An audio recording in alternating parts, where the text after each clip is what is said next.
habituée à m'exprimer en public, c'est l'occasion pour moi de vous dire... Magnifique, c'est le plus beau discours de remerciement qu'on puisse faire. Tu vas faire un malheur le jour de la remise des prix. Adil, tu n'en as entendu qu'un quart de phrase. Oh, ça continuait, mais ça commence très fort. C'est vrai?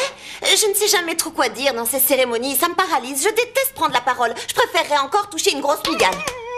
Magnifique, je le répète, c'est le plus beau discours qu'on puisse faire. Adil, c'est pas mon discours, ça. Est-ce que tu sais seulement ce que c'est une remise des prix? Quoi, tu plaisantes? J'ai remporté le prix du pantalon le plus bouffant à l'école de Balaam Kahadar.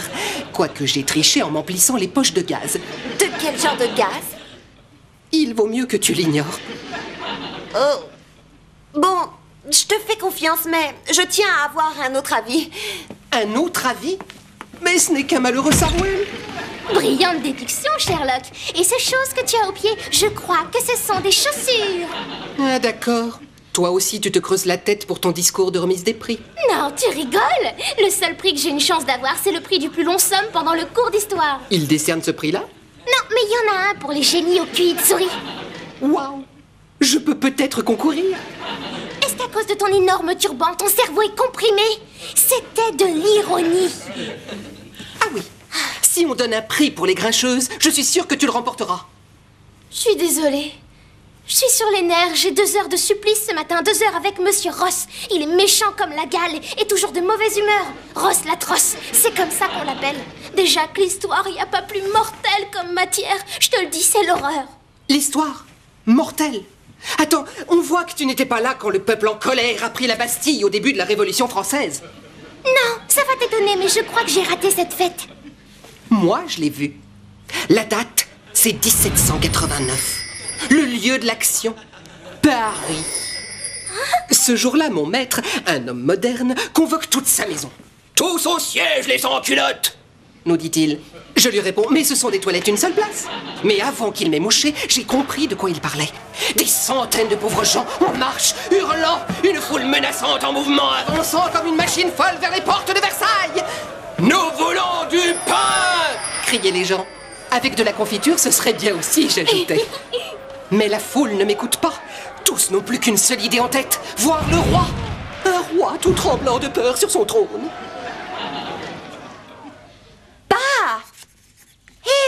Est-ce que je te le lis ou pas?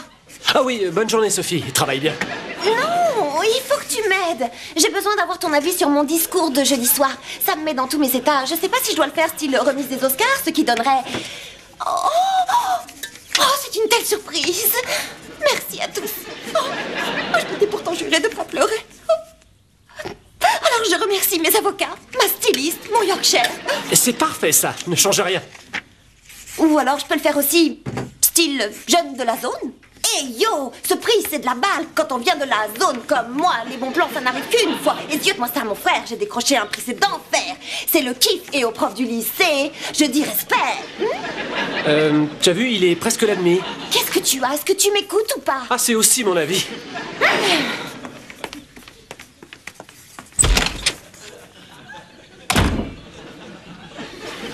La foule en colère se rue aux portes de la Bastille, brandissant des fourches et hurlant « Liberté, égalité, fraternité !» Et c'est comme ça, en gros, que la Révolution a commencé. Waouh, c'est fou. C'était un super résumé. Grâce à ton exposé, j'ai appris plein de choses et j'ai adoré ça. Ouf. Dommage. Je suis sûre que l'atroce Monsieur Ross se chargera de détruire mon tout nouvel intérêt pour l'histoire, rasoir comme il est. Et lui, il n'a aucune patience. Lui, il nous explique pas quand on comprend rien. Adil, je souhaiterais t'avoir pour prof d'histoire. Mais bon, à ce soir. Quoi, c'est un souhait? Ça avait l'air d'un souhait. Quoique ce soit bizarrement formulé. Oh! Je souhaiterais que ces filles soient plus claires quand elles ont un souhait. Adil, j'ai un souhait. Ça, au moins, c'est clair. Je souhaite que papa écoute un peu plus ce que je dis et qu'il agisse en fonction de ça. J'en ai assez qu'il m'ignore. Tu souhaites et moi, j'exauce. Oh, magie, prend naissance en moi. Transforme l'homme qui vit sous ce toit. Qu'à présent, il soit tout ouïe et écoute tout ce que lui dit sa Sophie chérie. C'est génial. Maintenant, le vœu d'Emma. plaît, tu peux t'asseoir 2 secondes, j'aurais besoin... 1, 2, oui. Super, je voulais te montrer mon discours et surtout j'aurais besoin de ton soutien parce que c'est... Non, c'est pas ce genre de soutien que je demande, je t'explique. Écoute, Oh bien, c'est bizarre, j'écoute et là je n'entends rien. Oui, bon, attends une minute, hein. Surtout tu restes là. Ah.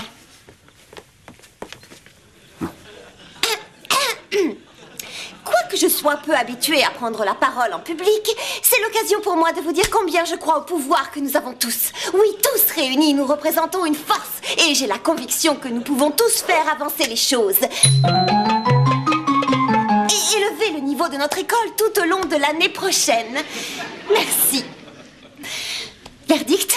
Oh, c'est un splendide discours, chérie. Oh, merci, c'est une chance que tu arrives à me suivre. Bon, ben moi je pars pour l'école.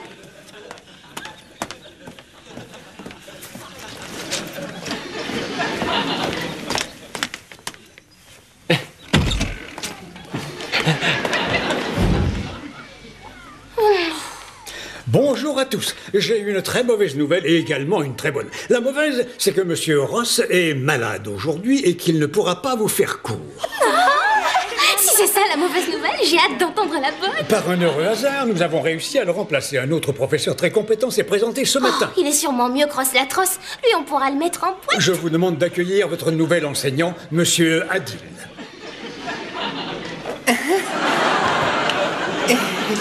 Je vous laisse entre ses mains compétentes.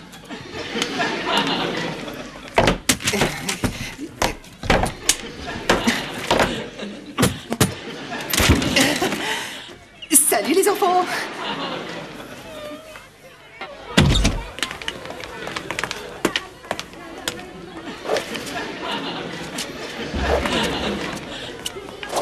Coucou. Tu es là? Pourquoi t'es venu à l'école? Eh bien, c'est pour te suivre, comme tu me l'as dit. Non, tu vois... Oh. Bon, écoute, saute dans le premier bus et rentre à la maison. Ah oui, je saute. Oh non, c'est pas vrai, arrête. Ouais. Oh, c'est un cauchemar. Il vaut mieux que je rentre avec toi. Allez, viens. Allez, on s'en va, dépêche-toi. Je veux pas qu'on te voie.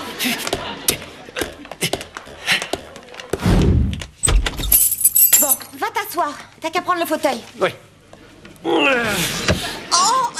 non, tout ce que je veux, c'est que tu restes là pendant que je cherche Adil. Bon, allez, accroche-toi, je reviens vite. D'accord. D'accord. Je m'accroche. Et dites-moi, est-ce que l'un d'entre vous... Ouh, je suis là. Et Emma, le guignol qui est censé nous faire cours, ce serait pas ton locataire toqué? Ce type? Non, tu blagues. C'est bien la première fois que je le vois, cette espèce d'ahuri. Emma, tu peux me dire à peu près où vous en étiez resté avec Monsieur Ross? Adil. Ce mec est un de tes potes? Adil. Non, monsieur Adil. Je crois que monsieur Ross avait l'intention de nous expliquer la Révolution française aujourd'hui. Monsieur. Quoi? Non, il a pas dit ça. Cette circonstance, il a sa propre évolution de classe à affronter. Alors, prenez les armes, camarades citoyens. Comment, monsieur? Toi, tu es avec nous ou tu es un espion? Parce que si tu es un espion, on va devoir te couper la tête. On te guillotinera. Je suis avec vous. Sage décision. Bon, on se prépare, que chacun de vous s'improvise une arme, avec des règles, des pieds de table ou un balai. Et on fonce à Versailles, on arrête le roi. Toi, de quel roi est-ce que je parle? De Louis VIII, peut-être? Presque, Louis XVI, 2 fois 8. Et sa femme, c'est Marie-Antoinette. Marie-Antoinette, un seul prénom, bien sûr, ça ne lui suffit pas. Il faut qu'elle en ait 2. Il leur en faut toujours plus à ces aristocrates. Bien, au château, à la charge. Ah!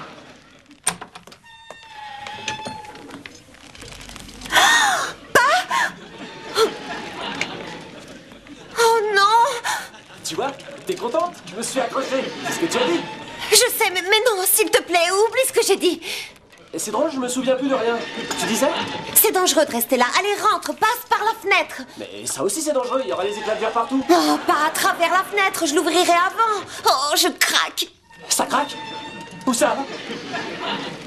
Les révolutionnaires sont entrés dans la Bastille. Ils crient « Vive la République !» Et voilà.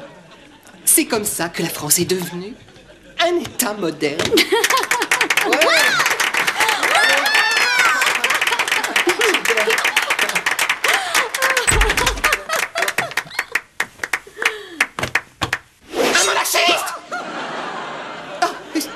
Désolé, monsieur Preston. Bon, passons. Je peux vous voir, monsieur Adil? Quant à vous, vous allez au cours suivant. Alors, c'est intéressant? Je regrette d'avoir manqué ça, mais j'avais une petite affaire à régler ailleurs. Tu ferais mieux de te mêler de tes propres petites affaires. Monsieur Adil, on m'a rapporté que vous pourriez ne pas être un professeur si compétent que ça, suite à quoi j'ai fait quelques recherches et il m'est apparu qu'aucun atlas ne répertoriait Balaam Kahadar. Oui, ça n'existe plus aujourd'hui. Donc, vous auriez travaillé dans une école qui aujourd'hui est rayée des cartes? Je ne dis pas que j'y travaillais. Il m'arrivait de me montrer en classe quelquefois, mais pas souvent. Monsieur Adil, c'est un grave délit de falsifier des qualifications et des références et je pense que je me dois de vous informer que la police en a été avertie. Elle devrait vous arrêter d'une minute à l'autre. Bonjour, monsieur Preston. Norton, je vous avais dit de vous rendre à votre cours suivant. Oh oui, je sais, et j'y suis allée, mais il y a eu une méga explosion. C'était épouvantable à voir. Ça a pété à cause d'un mauvais dosage. Oui. Mais vous aviez un cours de lettres, alors comment y a-t-il pu avoir une explosion? C'est parce qu'un élève a mal réagi en voyant que le prof lui collait une grosse dose de devoir. Il a explosé. Nom d'un chien, je n'ai rien entendu. Vous êtes sûr que...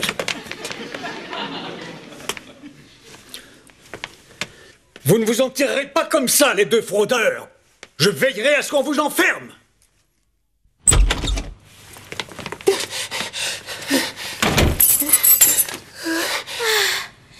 Ça, c'est raide. Les cours de Monsieur Ross sont peut-être mortels, mais avec lui, je risquais pas d'aller en prison comme complice d'un criminel en cavale. Et attends, on va m'envoyer en prison? Ils te font des choses horribles en prison. Ils te forcent à manger des faillots jusqu'à ce que tu étouffes. Calme-toi. Tu te cacheras dans ta lampe. Oui, ma lampe. Il n'y a aucun risque qu'il me coince. Je suis beaucoup trop agile et rapide. Qu'est-ce que... Quoi? On lui a jeté un sort? Laisse-moi entrer, vilaine boîte à sardines. Tu entends? C'est étrange, il y a une sorte de bruit. Arrêtez de me secouer, faites-moi sortir de là.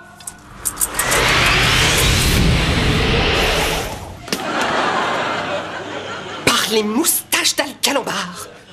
Vous sortez d'où, espèce de vieux chameau nauséabond? Emma Norton? Tu connais cet ignoble vautour? J'en ai peur. Et d'ailleurs, tout le monde le connaît au lycée. C'est Monsieur Ross. Oh. Jésus-Marie-Joseph, est-ce que c'est encore une blague de potache d'un goût douteux? Eh bien, je suis au regret de vous le dire, ce n'est pas amusant. Monsieur Ross, laissez-moi vous... Vous, silence! Vous allez maudire le jour où l'idée de cette blague a jailli de votre esprit pervers. Attendez un peu que j'en parle à votre père. Ah, Adil, t'es rentré. Écoute, c'est urgent, il faut... Ça alors? Monsieur Ross? Ross l'atroce, oui. Et vous, vous êtes sûrement Monsieur Norton. Monsieur Norton, aussi pénible que ce soit, je dois vous informer que votre fille Emma s'est conduite d'une façon impardonnable. Mais qu'est-ce que Ross l'atroce fait là? Et pourquoi est-ce qu'il porte une tenue de génie? Sûrement parce que c'est un génie. Pardon? Adil, explique-lui. Tout de suite. Pardon? Ce matin, j'ai malencontreusement ouvert mon clapet et souhaité qu'Adil soit mon prof d'histoire. Ce qui me semblait raisonnable comme souhait. Seulement voilà, ça a eu des conséquences désastreuses. Donc, tu as échangé ta place avec Monsieur Ross? J'ai échangé ma place avec... Quoi? Ne me dites pas que je ne suis plus un génie au talent génial. Non, vu que tu n'as jamais été ce genre de génie. Et si le génie, c'est plus toi? La seule personne qui a le pouvoir d'annuler ce souhait, c'est... L'atroce Monsieur Ross! Elle a dépassé les bornes, c'est terriblement humiliant. Ah, il y a une personne parmi vous qui va devoir s'expliquer sérieusement. Emma? Voilà, il y a eu un... Papa, surtout, n'écoute pas Monsieur Ross. Quoi, vous osez insinuer que je perds la tête? Il est clair que chez les Norton, l'insolence tient de famille. Ignore-le et fais comme si tu n'entendais rien. Enfin, vous n'allez pas rester sans réaction alors que vos filles sont là en train de me traiter de menteur. Monsieur Norton? À quoi jouez-vous? Il est ailleurs, il a des préoccupations beaucoup plus importantes. Ce qui me fait penser à une chose. Papa, tu devrais retourner travailler sur l'ordinateur dans le bureau. Oui, dans le bureau. Bonne idée. Et un adulte de moins au suivant. Monsieur Ross, ne partez pas. Rien de ce que vous pourrez me dire ne me retiendra dans cette maison de fous une minute de plus, mademoiselle Norton. Je crois que si. Je souhaite... Je souhaite voler à travers les airs.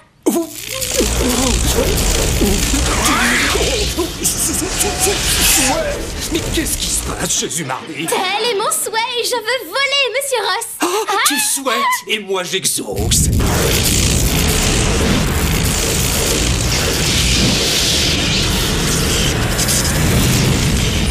Un poil à côté. Monsieur Ross, ça risque de vous causer un petit choc. Et il vaudrait mieux aller vous asseoir.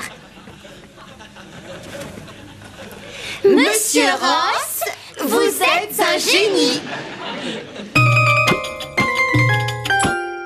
En conclusion, vous êtes le seul de vous deux à avoir des pouvoirs maintenant. Le seul en mesure de tout faire rentrer dans l'ordre. Non, je dis que c'est impossible. Les génies n'existent pas. Vous voulez une autre preuve? Je souhaite que vous soyez dans ce fauteuil. Tu souhaites et moi j'exauce.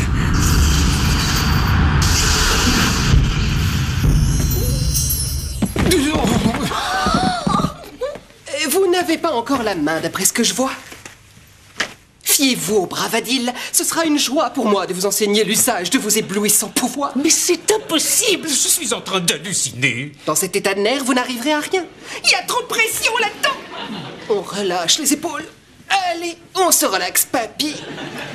Je me souviens qu'à l'école, mon prof nous échauffait avec un petit exercice.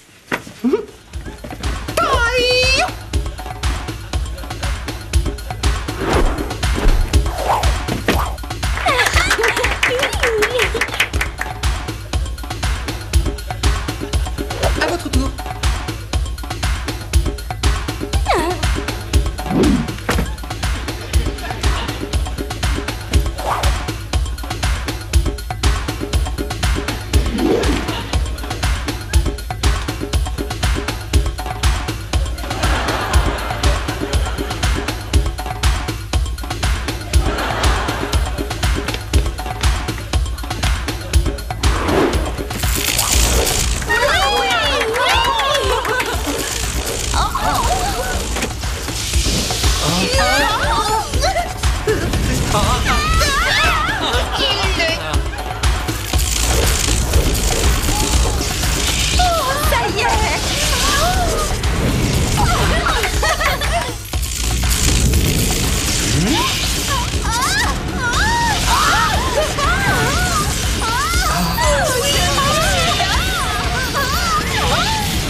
Fantastique, vraiment fantastique. Vous êtes un professeur étonnant. Oui. Ah, et je n'ai pas que ce talent, j'excelle dans tout le reste. En tout cas, ça y est les amis, je suis prêt. Est-ce que vous en êtes sûr? J'en suis sûr. Sûr que vous êtes sûr. Fais ton souhait. Monsieur Ross, je souhaite que vous échangiez votre place avec Adil. Tu souhaites et moi j'exauce. Jusque-là, on est bon. N'étant qu'un simple enseignant, que la vie de génie tente peu, que la magie en moi exauce ce vœu, qu'on retrouve la place qu'on avait avant. Ça a marché, t'es redevenu normal. Ça a réellement marché? Tu en es certaine? Oui, Monsieur Ross. Reparti dans son monde à lui, sa chère classe. Oui, inspecteur, vous pouvez arrêter toutes les recherches, parce que Monsieur Ross est revenu aujourd'hui. Non, il ignore où il pouvait se trouver, ce qu'il a pu faire et pourquoi, mais tout ça est sans importance. Ce qui me semble le plus essentiel, c'est que ça y est, l'ordre est revenu au sein de mon école. Et encore merci et au revoir, inspecteur.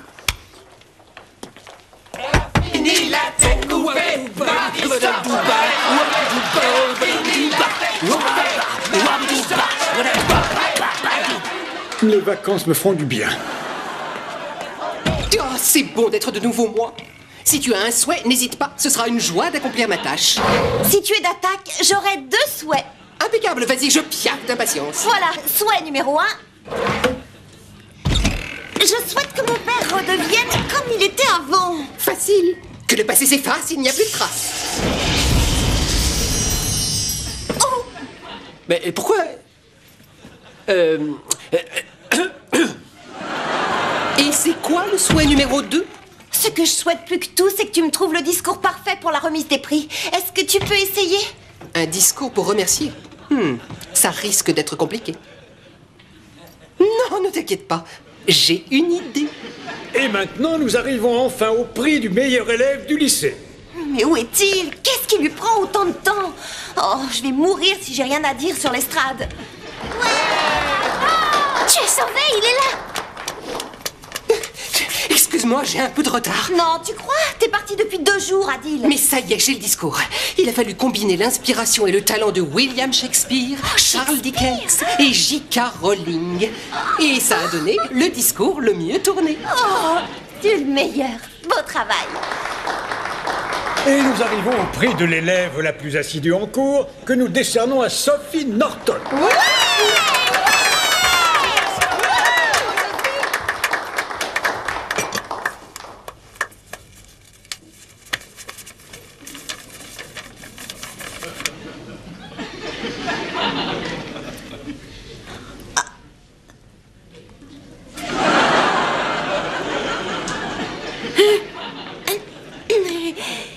Merci. Assuré.